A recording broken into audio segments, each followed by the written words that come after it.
So I just got done listening to an amazing podcast with a guy by the name of Stuart McGill. And Stuart McGill he's been a spine expert for many, many years. And he's written a bunch of books, and I read some of his books way back in the day, but I'd kind of almost forgotten about him. And I listened to this podcast, and he was talking about spinal mechanics and sort of this epidemic of back pain, right? So many people deal with some type of low back pain and really any sort of spinal pain, right? It could even be neck. That's probably the second most common area.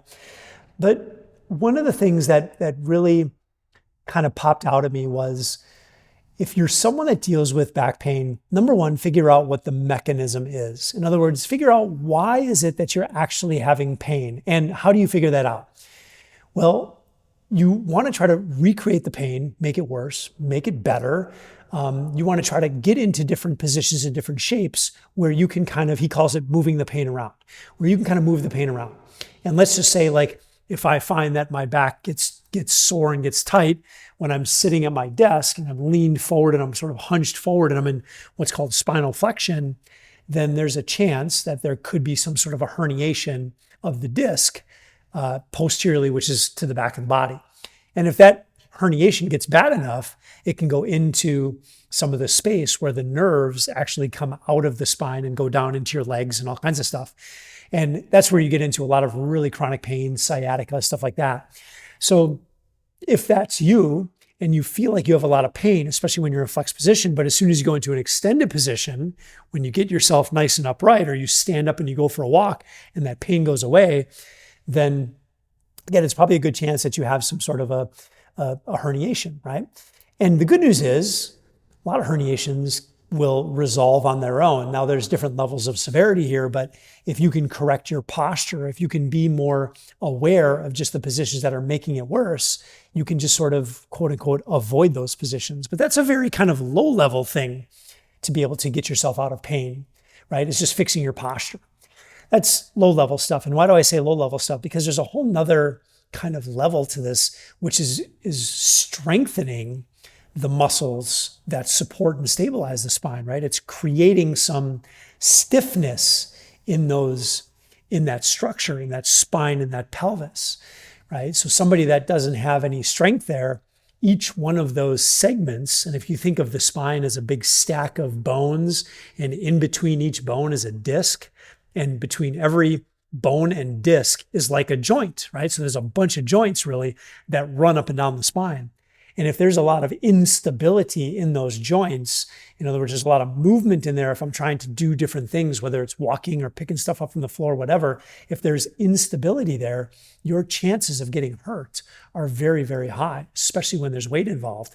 Sometimes not weights. Like, how many people do you know that lifted something up from the floor and it was like a paperclip and threw out their back, right? Usually there was a bunch of things that probably led up to that, but that's real, right? So if you're someone who deals with back pain, it's so important to create a rigid structure in the spine and the pelvis, okay? Because your spine comes down and then it goes into the pelvis, right? So if this is your pelvis, you've got the spine that comes down, and then there's this thing called the sacrum that kind of fits into the pelvis, right? So we want to be able to stabilize that whole structure together. So when you're doing things like leaning forward, when you're squatting down onto a chair, always try and keep your spine as neutral as you possibly can. And I shouldn't even say as possibly you can. Keep it as neutral. Keep it neutral, period. Like, that's the goal. What is neutral? When you're standing up tall, this is neutral. So if I'm going to lean forward, I want to bend at my hip joint, which is the ball and socket joint where my leg bone goes up into my pelvis. I don't want my spine to round, right? So there's a difference between this, which is flat back, neutral spine.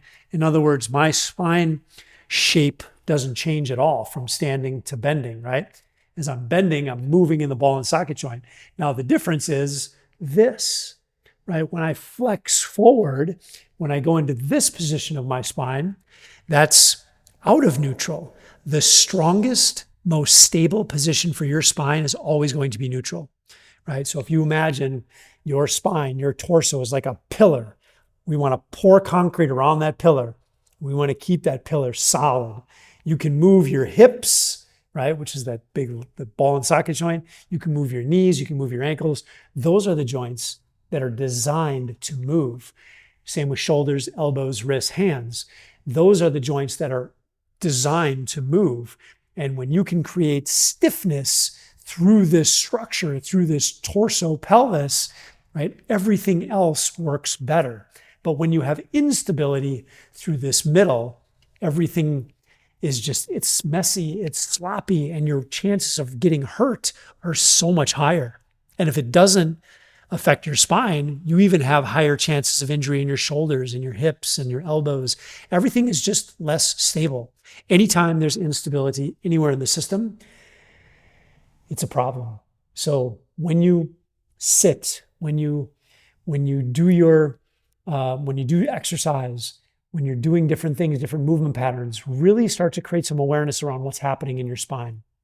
If you find that you have a lot of movement in your spine, and you may not even realize it, you might want to have somebody kind of take a look at you, because I find that with the people that I've worked with over the years, most people don't have the awareness. They don't have the coordination. They don't even know when their spine is flexed compared to extended, especially when they're standing. They kind of have a sense of it when they're sitting, but definitely not when they're standing. So, or doing activities like, picking up their kids or whatever it might be. So really create some awareness. And one of the things we do in Athletic After 40 is, like, we always talk about posture, right? We're always trying to make this mind-body connection. What is happening in the spine? And when you can create that mental connection, when you know when your spine is neutral compared to extended or flexed, right? When it's out of neutral, laterally flexed, like, these are all things that can create problems, especially when there's a load. So anyways, create that kind of awareness. When you can create that awareness, and you can get yourself into a more stable position, the chances of you eliminating back pain is pretty high.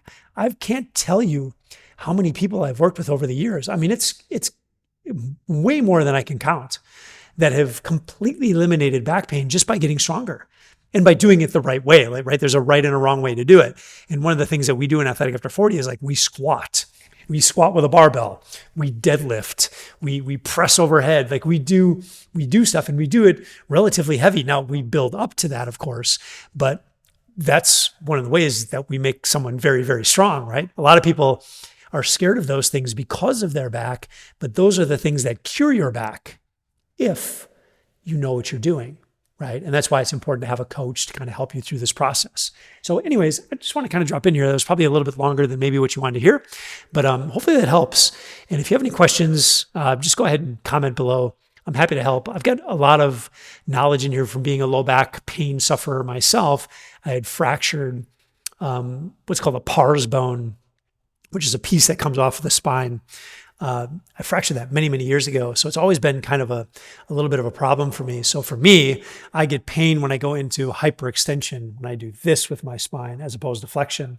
So, I know what the mechanism is, and I just continuously just try to train and keep pouring concrete and keep that spine neutral.